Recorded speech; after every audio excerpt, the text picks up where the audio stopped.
Bonjour à toutes et à tous et bienvenue dans l'école du futur. Voici le programme du jour. On va commencer par notre focus. Alors que YouTube explose en 2013, il décide d'ouvrir sa propre chaîne de vulgarisation scientifique et philosophique pour les lycéens en pleine préparation du bac. Il s'appelle Cyrus North et il est notre portrait du jour. Et puis elle a une idée derrière la tech, c'est Arwa Chaouki qui est avec nous aujourd'hui. Bonjour Arwa. Bonjour Philippine. Très contente de vous retrouver sur le plateau. Quelle va être votre chronique aujourd'hui? Aujourd'hui, nous allons parler d'un sujet qui touche beaucoup de familles, l'argent de poche à l'ère de la FinTech. On en parle avec vous dans un instant. Et puis c'est une nouvelle étude qui révèle que près d'un quart des 6-18 ans ont déjà été confrontés à une situation de harcèlement en ligne. Vous avez bien entendu, ça démarre dès 6 ans. Les victimes sont donc de plus en plus nombreuses et surtout de plus en plus jeunes. Alors comment expliquer un tel phénomène? On va poser la question à notre invitée. Elle s'appelle Justine Atlan. Bonjour Justine. Bonjour. Soyez la bienvenue sur le plateau de l'école du futur. Vous êtes la directrice générale de l'association e-Enfance, à l'origine notamment de cette étude. On va en parler avec vous dans un instant. Mais d'abord, place au focus. Et si l'allégorie de la caverne de Platon, la lithothérapie ou encore l'histoire de Siddhartha Gautama devenaient des sujets simples, faciles à comprendre? C'est en tout cas l'objectif de la chaîne YouTube de Cyrus North, un vidéaste qui cumule plus de 600 000 abonnés. On découvre son portrait tout de suite avec Jean Martineau. Est-ce que vous vous demandez parfois pourquoi les choses sont telles qu'elles sont et pourquoi elles ne sont pas autrement? Je m'appelle Cyrus North et j'essaie de répondre à cette question depuis plus de 5 ans sur cette chaîne YouTube. J'aime comprendre le monde et l'humanité autant que j'aime changer de visage. Sur cette chaîne, je vous apprendrai et vous ferai découvrir plein de concepts, dont certains qui peuvent même impacter votre vie de tous les jours sans que vous vous en rendiez compte. De la philosophie, de la politique, des discussions, de la psychologie, des sketchs, des expériences, des voyages. Il n'y a pas de règles quand on est curieux. Alors il n'y a pas de règles sur cette chaîne. Cyrus North, c'est l'histoire d'un jeune passionné de philosophie plongé dans des études de commerce. Difficile pour lui à travers son métier de montrer le bon côté de la philosophie, aimant partager son savoir et ses moyens mémotechniques, c'est lors d'un stage chez Ubisoft en 2013 qu'il passe le cap de se lancer sur la plateforme YouTube. L'objectif est clair, Cyrus North veut expliquer des choses compliquées de façon simple. Depuis quelques temps, je vous raconte la vie de philosophes. Et franchement, vous me régalez, donc je me dis que ça vous intéresse. Par exemple, il y a Nietzsche qui a fait 600 000 vues, ou Schopenhauer qui a fait 400 000. Mais je pense que ce serait dommage de se limiter aux philosophes purs. Et pour amorcer cette transition, quoi de mieux qu'un personnage qui a marqué la surface du globe avec une philosophie tellement forte que pour certains et certaines, c'est devenu une religion. Ces figurines sont dans tous les salons de massage. Je parle évidemment du grand B2ODA, Bouddha. Voilà la formule magique North qui fait rapidement accrocher le public. Peu de temps après son lancement, sa chaîne YouTube devient virale. En effet, sa manière d'expliquer parle à son public. Chaque année, des milliers d'étudiants se tournent vers ses vidéos pour réviser. Voyant une belle opportunité de mieux transférer son savoir, Cyrus North lance la chaîne L'Anti-Sèche, qui une nouvelle fois est un succès. Plusieurs de ses vidéos dépassent le million de vues. Rocky, ça vous dit un truc ou pas? Voilà, le mec qui fait de la boxe, qui est joué par Sylvester Stallone. Alors pour info, il y en a eu 7 en tout. Nous, ce qui nous intéresse aujourd'hui, c'est le numéro 4. Regardez.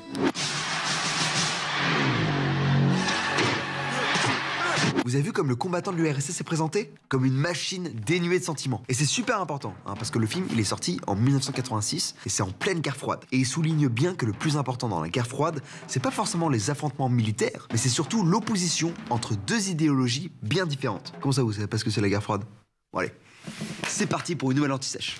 Au fil du temps, Cyrus North a collaboré avec différentes chaînes YouTube, comme notamment le Musée du Louvre, 20 minutes, France TV ou encore Google.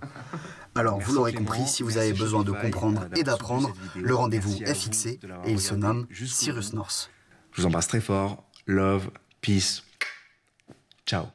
Allez, on passe à notre grand sujet du jour. Malgré les drames de ces dernières années qui ont souvent, c'est vrai, fait les titres de l'actualité, les cas de cyberharcèlement se multiplient et notamment chez les plus jeunes. Et ça, c'est un constat qui se confirme malheureusement à nouveau dans les chiffres d'une nouvelle étude sur le sujet. On en parle tout de suite dans la première partie du talk. Et donc aujourd'hui à nos côtés pour en parler, Justine Atlan, la directrice générale de l'association e-Enfance. Justine, le harcèlement, un fléau banalisé qui touche davantage les 6-10 ans. Voilà le titre de votre étude menée avec le soutien de la Caisse d'épargne cette année sur le harcèlement scolaire et le cyberharcèlement chez les 6-18 ans. Première question et le premier truc auquel on pense, c'est pardon mais 6 ans, qu'est-ce qu'on a fait pour en arriver là, pour que ça touche des enfants aussi jeunes ? Alors c'est vrai que ça rejoint une première étude qu'on avait faite l'an passé, avec le soutien de Google d'ailleurs, sur les parents et les usages numériques. Et on s'était rendu compte que les parents mettaient leurs enfants à 5 ans devant les outils numériques et sur Internet, et les laissaient seuls devant ces outils-là à 6 ans. Donc on s'était rendu compte effectivement que petit à petit, les usages numériques avaient énormément rajeuni, et que c'était tellement banalisé finalement dans le cadre familial que les parents se rendaient plus compte effectivement de vraiment ce qu'ils faisaient. Et donc c'est vrai que quand on a retrouvé ces chiffres-là dans notre étude de cette année, où on avait regardé les 6-8 ans, parce que c'est un baromètre qu'on fait chaque année en fait avec le soutien de la Caisse d'épargne, et donc c'est le 4e qu'on fait. Donc les années précédentes, on avait étudié les 8-18 ans, et donc là cette année, fort de l'étude de l'an passé sur les parents, on s'était dit tiens, il faudrait peut-être intéressant d'aller regarder les 6-8 ans, mais on pensait que le chiffre serait bien plus faible. On s'était dit bon, on va trouver des chiffres assez marginaux. Et on s'est rendu compte finalement qu'en rajeunissant de 2 ans en allant jusqu'aux 6 ans, on trouvait les mêmes chiffres que l'année dernière sur les 8-10 ans. C'est-à-dire qu'en fait, ça n'allait pas minorer la moyenne, pas du tout. Et qu'en fait, dès effectivement 6 ans, les enfants sont mis sur Internet, les enfants sont sur des réseaux sociaux, majoritairement, puisqu'il y a un autre chiffre qui est quand même assez flagrant, c'est qu'en fait, on a 67% des 6-10 ans qui sont déjà inscrits sur un réseau social. 67%, c'est-à-dire qu'on a près de 3/4 des enfants du primaire et dès 6 ans qui sont inscrits sur un réseau social. Alors que c'est interdit avant 15 ans. Alors, ce n'est pas interdit, puisqu'aucune loi l'interdit, mais alors qu'effectivement, les réseaux sociaux mettent dans leurs conditions générales d'utilisation qu'ils n'acceptent pas les moins de 13 ans. Donc, c'est les règles qu'ils ont fixées eux-mêmes, mais que manifestement, ils sont incapables de faire respecter aux jeunes et à leurs parents. Quels sont les premiers signes qui doivent alerter à 6 ans seulement quand on parle de cyberharcèlement et même de harcèlement tout court? Même de harcèlement tout court, oui, c'est vrai que c'est la question des parents qui ont une grande inquiétude par rapport à ça, en ayant peur de passer à côté éventuellement d'un harcèlement que subirait leur enfant. Alors, première chose que je dis aux parents, déjà, c'est que votre enfant, il peut aussi être harceleur et il peut aussi être témoin. Et n'oubliez pas, quand vous éduquez votre enfant, à toujours l'envisager sous ces 3 aspects-là. Parce que, heureusement, c'est quand même une minorité d'enfants qui sont harceleurs. En revanche, la majorité sont témoins ou auteurs. Donc attention de ne pas non plus que voir votre progéniture comme une petite victime. Sachez qu'elle peut aussi, malgré elle, parce qu'elle est influencée, embarquée, pour plein de raisons qu'on peut comprendre, être finalement face à ces situations. Pour autant que si vous avez peur que votre enfant soit victime, c'est un peu une phrase toute faite, mais c'est une réalité, il faut être attentif à n'importe quel changement de comportement de votre enfant. Et là, il n'y a que vous qui connaissez votre enfant quand il va bien. Comment il est quand il va bien. On peut avoir plein de façons différentes. Il y en a qui sont très sociables, il y en a qui sont beaucoup plus calmes et isolés. Ils vont bien quand même. Donc s'il change, c'est-à-dire qu'il devient autrement. Donc évidemment, si c'est un enfant qui est très sociable, s'il a moins de copains, s'il sort moins, si les choses qui lui plaisaient d'habitude lui plaisent moins, s'il perd d'appétit, s'il est un peu mal au ventre avant d'aller à l'école, de façon systématique, si l'école vous dit qu'il passe beaucoup de temps à l'infirmerie. Voilà, il y a plein de signes. Si ses résultats scolaires sont un peu moins bons, mais il n'y a pas que ça. Voilà. S'il y a des faisceaux d'indices qui vous inquiètent, vous dites tiens, c'est bizarre, en ce moment il a changé. Posez-lui la question. Allez évidemment par l'école aussi pour savoir si eux de leur côté ont repéré quelque chose. Ça ne sera peut-être pas du harcèlement, mais si ça en est, peut-être que vous aurez le plus de façons effectivement de le prendre en charge. Parce que le harcèlement, pour être très concret, le harcèlement, le cyberharcèlement à 6 ans, ça ressemble à quoi, Justine? Alors le harcèlement, je pense qu'on peut tous quand même un peu l'imaginer, parce que même s'il n'y avait pas ce nom-là qu'on mettait sur ces phénomènes qu'il y a peut-être 20 ans ou 30 ans, on a tous vécu de près ou de loin ce que c'était. C'est quand même sentir une forte animosité à son égard de plusieurs copains, camarades, avec qui on aimerait bien être copains, mais qui ne sont pas tous les jours très sympas. Parfois oui, parfois non, on ne sait jamais d'ailleurs trop comment ça va se passer ce jour-là. C'est ça qui met aussi un peu en fragilité. Un jour, ils vont être acceptés dans le groupe, le lendemain non. On va se moquer de nous, on va nous rabaisser, on va nous humilier un peu devant tout le monde. Voilà, ça peut être ça. Ça peut être aussi physique, évidemment. Hein. Ça peut être des petits coups en douce, mine de rien. Ça peut faire tomber le plateau à la cantine. Ça peut, voilà, plein d'événements comme ça. Et puis évidemment, en ligne, c'est la même chose, mais sur Internet. Ça va être des injures, des insultes, tout le groupe qui se moque un peu. Des photos ridicules qui vont être postées, des vidéos. Parfois, ils sont assez créatifs. Ils peuvent inventer des faux comptes au nom d'un enfant. Pour même des 6 ans, c'est ça qui est... c'est vrai qu'ils ont une dextérité, malgré tout, assez forte, parce que ces outils ont été conçus pour être très faciles à prendre en main. C'est pour ça, d'ailleurs, que tout le monde l'utilise de 7 à 77 ans. Et donc, effectivement, quand on est enfant et qu'on a été élevé dans cet environnement numérique et qu'on a beaucoup vu ses parents aussi et tout le monde autour l'utiliser, il suffit de reproduire. Alors c'est vrai qu'à 6 ans, on se dit bon, c'est un peu étrange, ils sont pas censés savoir lire et écrire, etc. Mais bon, c'est l'âge où ils apprennent à lire et écrire. Et puis on est dans un environnement numérique qui valorise beaucoup les photos, les vidéos, donc, et les emojis, etc.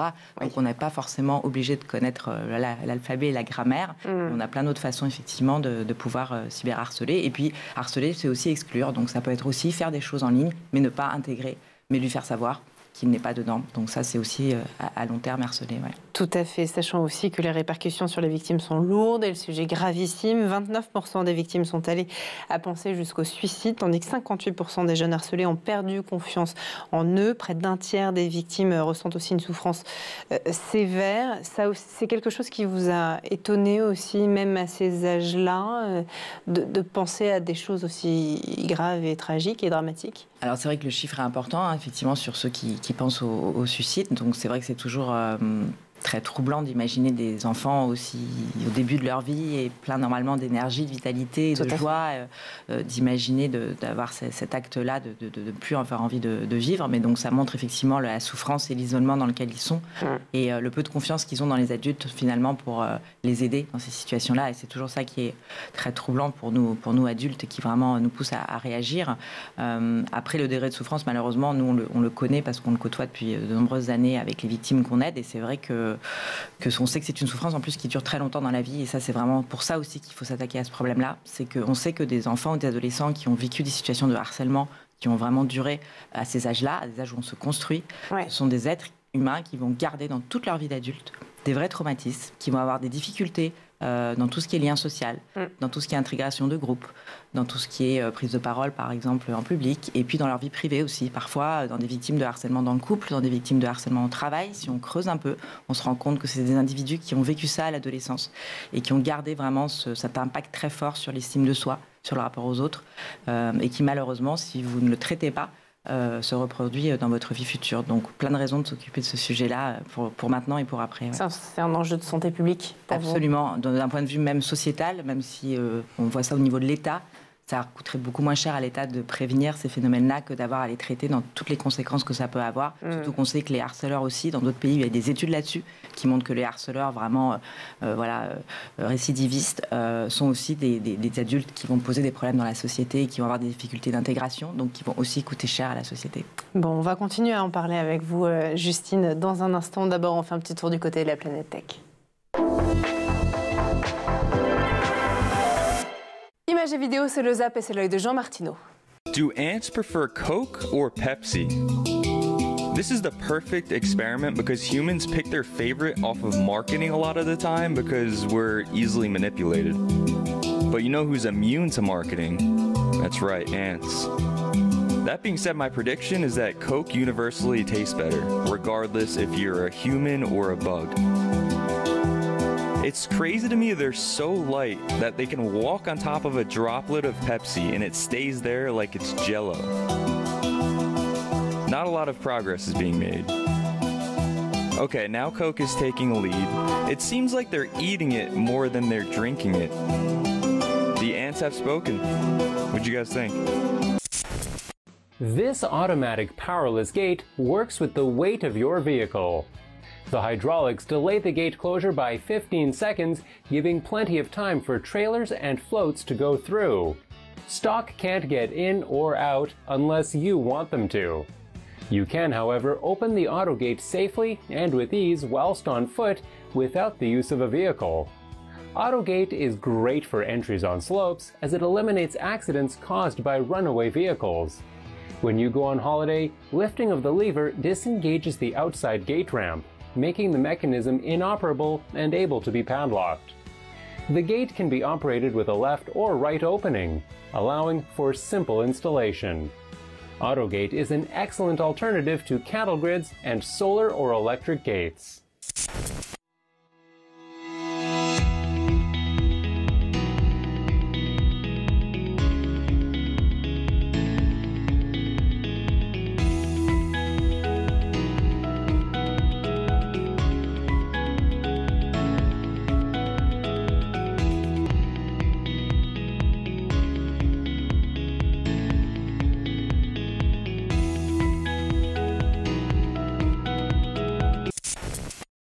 An innovative solution to the parking space problem, part garage, part vending machine.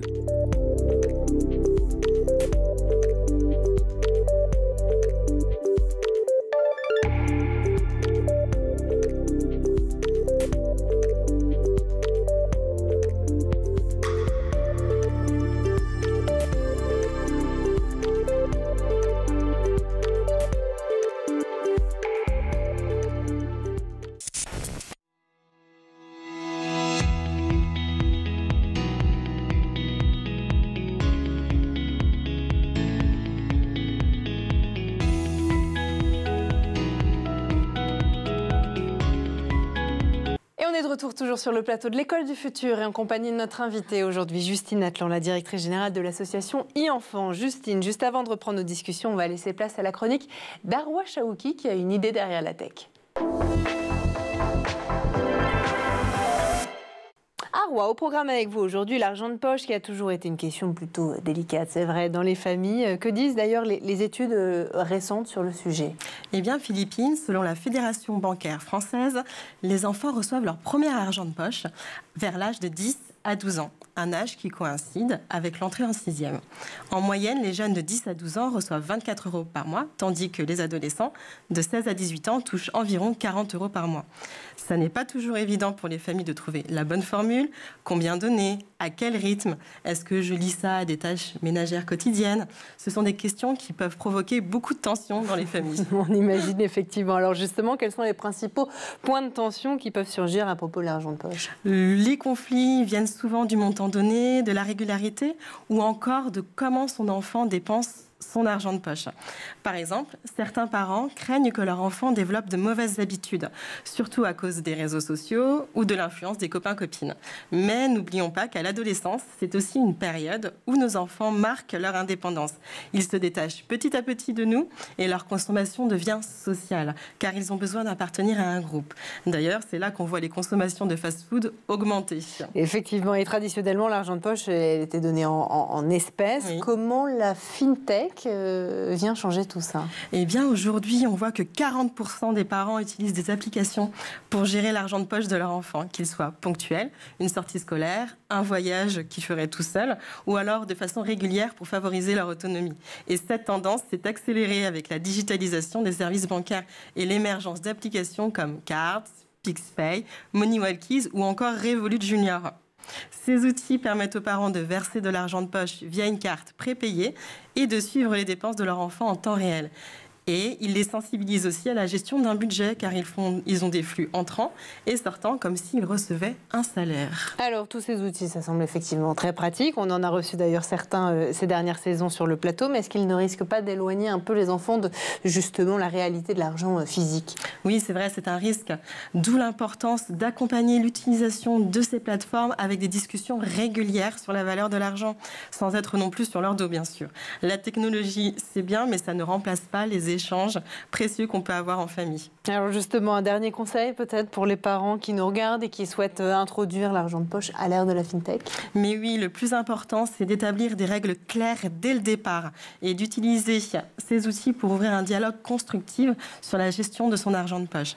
Par exemple, vous pouvez lister avec votre enfant ce que vous souhaitez, comme les dépenses que vous allez continuer à payer, comme la cantine ou les vêtements. Quelles dépenses votre enfant doit-il gérer lui-même? Ça peut être son abonnement au téléphone, les sorties cinéma, les fameux fast-food. Et quelles dépenses sont limitées ou surveillées, comme les achats de jeux vidéo. En discutant de tout ça ensemble, votre enfant saura exactement à quoi sert son argent de poche et il apprendra à faire ses propres choix. Et les discussions n'ont pas près d'être terminées dans les familles. Merci à vous pour ces conseils très pratiques. Un dernier mot peut-être pour conclure. Oui, le plus important, c'est de poser les premières bases d'une bonne discussion avec son enfant. C'est d'ailleurs une éducation financière qui est très très importante. Et en discutant régulièrement avec votre enfant, chaque euro devient une leçon précieuse. C'est tout ce qu'on leur souhaite en tout cas. Merci beaucoup Arwa pour cette chronique. Et puis on lance ensemble la deuxième partie du talk. Justine, justement, l'éducation financière, je vous voyais réagir, etc. C'est quelque chose qui vous touche aussi, j'imagine, les jeunes. Absolument, oui. On s'occupe aussi, par exemple, des problématiques de jeux d'argent en ligne, par exemple, auxquelles les jeunes sont assez sollicités dès l'adolescence, avec les paris sportifs, par exemple, en ligne, etc. Et c'est vrai que c'est un sujet qui montre aussi à quel point on manque d'éducation financière en France. Alors, c'est vrai que, voilà, quand on arrive dans un monde adulte et qu'on a la chance d'avoir un revenu, de quelque nature qu'il soit, on doit apprendre à gérer ça. Et en fait, personne ne nous l'apprend jamais. Et si on n'a pas eu dans sa famille cette transmission-là, en fait, ça peut être le début d'une mauvaise gestion, d'écueils. Et voilà, donc je trouve ça très intéressant finalement de saisir ces occasions-là pour permettre aux enfants de déjà commencer à comprendre ce qu'on reçoit, ce qu'on dépense, comment on le gère. Voilà, c'est toujours des bonnes éducations. Alors quand c'est familial, c'est formidable, mais j'ai réfléchi en me disant que ça serait bien que l'école participe à ça aussi. Alors justement, ça fait partie des questions que j'ai à vous poser. On va parler dans un instant. On parlait en première partie du talk du fait de cette étude sur les parents et les enfants de 6 à 18 ans qui sont scolarisés et leur utilisation d'Internet sur le cyberharcèlement et le harcèlement. Votre étude, elle révèle que le cyberharcèlement, il touche principalement les filles. Aussi. Alors c'est vrai que le harcèlement touche garçons et filles de façon assez équitable. Les garçons aussi ont des raisons d'être harcelés, mais c'est vrai que les filles, et notamment dans la sphère numérique, sont plus touchées. D'abord parce que la société est ainsi, que les femmes sont plus victimes de violences à caractère, comme on dit, sexistes ou sexuelles que les hommes. Donc malheureusement, ça se prolonge aussi dans la sphère numérique, puisqu'être une fille est une raison supplémentaire de se faire injurier, agresser, discriminer dans tous les cas. Se rajoute effectivement tout ce phénomène d'images qui circule sur les réseaux sociaux et des images de filles, de jeunes femmes. Il y en a beaucoup plus effectivement qui circulent, notamment parce que les jeunes filles sont assez poussées aussi dans l'environnement numérique à produire elles-mêmes des images d'elles-mêmes. C'est vrai qu'on caricature un peu le monde des réseaux sociaux en disant que les filles produisent beaucoup de contenu et que les garçons finalement sont plutôt voyeurs, c'est-à-dire qu'ils commentent, et voilà, mais ils produisent moins de contenu d'eux-mêmes. Mais ça encore, c'est le miroir de la société qui pousse ce côté objet féminin, objet du corps, objet de l'apparence, etc. À l'âge de l'adolescence où le corps est une question absolument centrale.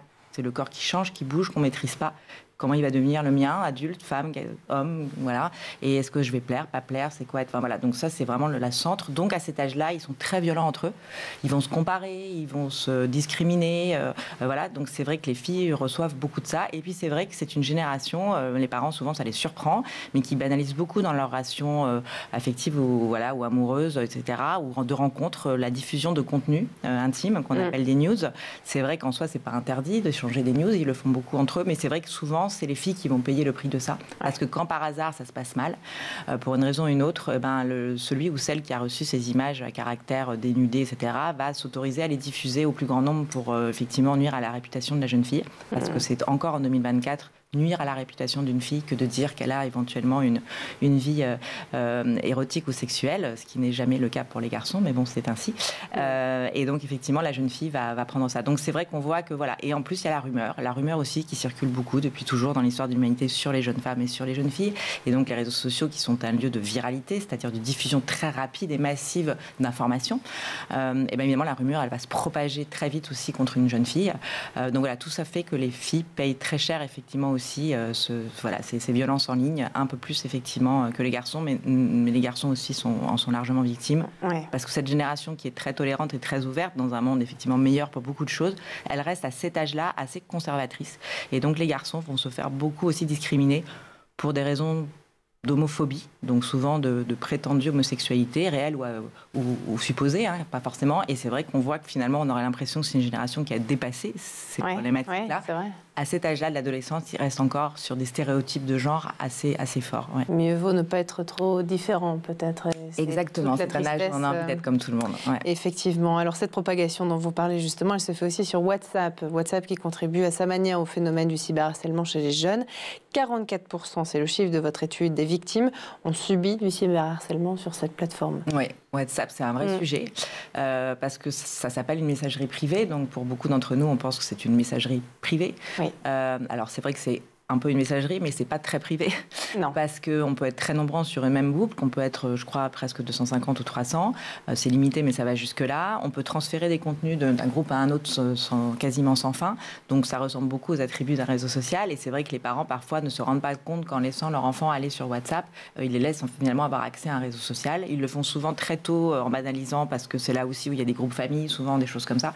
Mais factuellement, c'est aussi des jeunes entre eux qui vont se parler, des groupes de copines au départ, mais les groupes de copines, on sait qu'un jour c'est sympa, un jour ça l'est moins, et que ensuite ça se diffuse à la classe et à d'autres. Donc c'est vrai que c'est très présent. Et puis WhatsApp, le problème, c'est que c'est un des rares aujourd'hui réseaux sociaux ou messageries qui n'a pas de système de modération accessible pour des structures comme les nôtres. C'est-à-dire qu'on ne peut pas leur signaler des contenus justement qui se diffusent et qui portent préjudice à des plus jeunes. Et ça, c'est un vrai problème. Bien qu'il appartienne au groupe Meta, il reste effectivement assez réfractaire à collaborer. Donc ça rajoute un peu aussi dans la difficulté de gérer WhatsApp. Justement, la branche française de Meta, maison mère de Facebook, Instagram et WhatsApp, a annoncé il y a quelques semaines, Justine, le lancement, je cite, de comptes adolescents sur Instagram pour les 13-15 ans, afin de mieux protéger des dangers sur les réseaux sociaux. Je les cite, ce sont des fonctionnalités les plus restrictives jamais mises en place dans le monde. Fin de citation, c'est ce qu'insiste Capucine Tuffier, la responsable de la protection de l'enfance chez Meta France. Qu'est-ce que vous en pensez ? Alors, il faut reconnaître que qu'il y a une part de vrai dans ce qu'elle dit, c'est qu'effectivement, c'est la première fois qu'un réseau social décide lui-même à quoi doit ressembler un compte ado. Et finalement, que votre parent vous mette ou pas un contrôle parental, c'est-à-dire choisisse de vous faire bénéficier ou pas des fonctionnalités qui existent déjà, Meta va vous imposer ça. Si vous avez cet âge-là, vous allez avoir un compte qui va être restreint à certains égards. Ça, c'est vrai que c'est les premiers à le faire. Ce qui ne sont pas les premiers à faire, c'est que ces fonctionnalités-là, elles existent sur d'autres réseaux, TikTok le fait, Snap aussi, mais ça reste quand même à la volonté du parent, c'est-à-dire qu'il faut que le parent ait installé le contrôle parental de Snapchat ou de TikTok et donné le vrai âge de son enfant, et qu'alors, effectivement, il en bénéficie. Là, effectivement, Instagram décide de dire, nous, on considère qu'un 13-15 ans, par exemple, sur notre plateforme, c'est comme ça et c'est pas autrement. Il ne peut pas avoir accès. Donc ça, c'est vrai que c'est pas mal. Maintenant, ça résout pas le problème de la vérification d'âge, c'est-à-dire que les enfants continuent à mentir pour avoir accès à ces plateformes, donc peuvent tout à fait échapper à ce modèle adolescent que propose Instagram s'ils mentent sur leur âge et qu'ils sont dans les âges d'après plus âgés. Et donc le risque, c'est que les enfants de 12 ans qui aujourd'hui mentent d'1 an en disant j'ai déjà 13 ans pour avoir accès, maintenant s'ils savent qu'il y a ces comptes un peu fermés, ils vont mentir en disant qu'ils ont 18 ans, ce qui est un peu risqué pour eux, effectivement, parce qu'à 12 ans, se faire passer pour un 18 ans, ça peut provoquer pas mal de risques. Et puis, pour le coup, on n'a plus du tout ces fonctionnalités protectrices sur le réseau. Donc, est-ce que ces mesures sont suffisantes? Et après, je vais vous faire réagir à Rob, parce que je vois que ça vous passionne aussi. Non, elles ne sont pas suffisantes. On ne peut que les saluer. Et honnêtement, c'est très bien. Maintenant, ça ne résout pas le problème fondamental pour lequel, vraiment, encore une fois, on se bat très fortement chez e-enfance et vraiment que je porte depuis plusieurs années auprès des pouvoirs publics. C'est vraiment de dire qu'il faut impérativement imposer la vérification d'âge sur Internet et donc sur les réseaux sociaux. C'est la seule façon de pouvoir identifier les enfants et les adolescents et de pouvoir leur faire bénéficier effectivement de beaucoup de choses qui existent déjà, mais auxquelles pour l'instant ils échappent parce qu'eux-mêmes mentent sur leur âge, c'est bien normal, mais personne ne les oblige à donner leur vrai âge. Et donc effectivement, ils échappent à tout ce qui existe. Donc tant qu'on n'aura pas résolu le problème d'identifier, c'est un peu comme si dans la rue, on ne savait pas reconnaître un enfant d'un adulte, on n'est pas capable de les protéger. Donc on ne sait pas reconnaître les enfants sur Internet, on ne peut pas les protéger. Justement, et quel discours doivent avoir les parents quand, par exemple, son enfant dit « mais j'ai envie de m'inscrire sur WhatsApp parce que tous mes copains sont sur WhatsApp ». Qu'est-ce que peut dire le parent? Comment il peut répondre? C'est un peu sur d'autres sujets ce qu'on avait parfois été obligé de dire à son enfant, c'est de lui dire parfois, c'était un peu violent parce que le parent disait « moi, je m'en fiche des autres. Moi, je fais comme ça parce que c'est toi, mon enfant. » Mais après, c'est de lui expliquer que, effectivement, peut-être que des enfants ont accès à ça parce que leurs parents ne sont peut-être pas au courant de tous les risques qu'il y a, mais que nous, on considère que, parce qu'on est son parent et qu'on est là pour le protéger, c'est mieux pour lui de ne pas y être. Maintenant, on peut trouver un modus vivendi intermédiaire de dire « tu vas peut-être pouvoir être sur le groupe WhatsApp avec la famille, etc. et je serai là. » Ou, effectivement, c'est pas ton compte, finalement, c'est mon téléphone, c'est le mien, c'est moi qui vais être sur ce WhatsApp avec tes copines. Et donc, en fait, sache que à tout moment, je peux regarder les échanges que tu as dans ce groupe, pas pour être intrusif, puisque je te préviens, donc ça ne sera pas derrière ton dos, mais parce que je veux être sûre que ça se passe bien pour toi et que dans ce groupe, il se passe des choses qui sont bienveillantes pour toi. Donc, il faut trouver aussi un ajustement selon l'âge de votre enfant, parce qu'évidemment qu'il ait 6 ans ou 12 ans ou 16 ans, c'est quand même pas pareil. Mais il faut toujours assurer. Les enfants ont besoin d'entendre que les parents sont là pour les défendre et les protéger, c'est important. C'est rassurant et c'est sécurisant. Et parfois, effectivement, c'est aller contre leur première volonté, mais il faut être sûr de soi en tant que parent. Ce qu'ils voient en général, c'est quand on doute et quand ils voient qu'il y a une brèche, ils s'y engouffrent. Donc il faut être bien sûr de soi et être bien convaincu de ce qu'on leur dit, et dans ce cas-là, ils l'entendent. Pour les rassurer et les protéger aussi, à e-enfance, je voudrais qu'on parle de ce que vous faites justement auprès des victimes, de leurs parents, des sessions de sensibilisation, mais il y a plein d'autres choses. Est-ce que vous voulez bien nous parler justement de ce que vous faites au quotidien et de ce que vous allez faire justement peut-être après la publication de cette étude? Alors, pour être le plus efficace pour ceux qui nous regardent, qui nous écoutent, effectivement, on a 2 actions primordiales chez e-enfance. On en a une première qui est nos actions de prévention qu'on fait effectivement partout en France toute l'année sur le terrain, puisqu'on est agréé par le ministère de l'Éducation nationale. Donc, on intervient dans les classes dès 6 ans, dès les tout-petits. On a un programme dédié aux tout-petits qui s'appelle les super-héros du net, dans lequel on leur explique effectivement les bonnes pratiques du numérique en s'appuyant sur des héros et des choses assez ludiques qu'ils peuvent retenir et qu'ils puissent aussi ramener à la maison auprès de leurs parents. D'accord. On croit beaucoup à ça. Les parents sont difficiles à toucher, donc utiliser dans le bon sens du terme leurs enfants pour être prescripteurs à la maison, c'est très utile.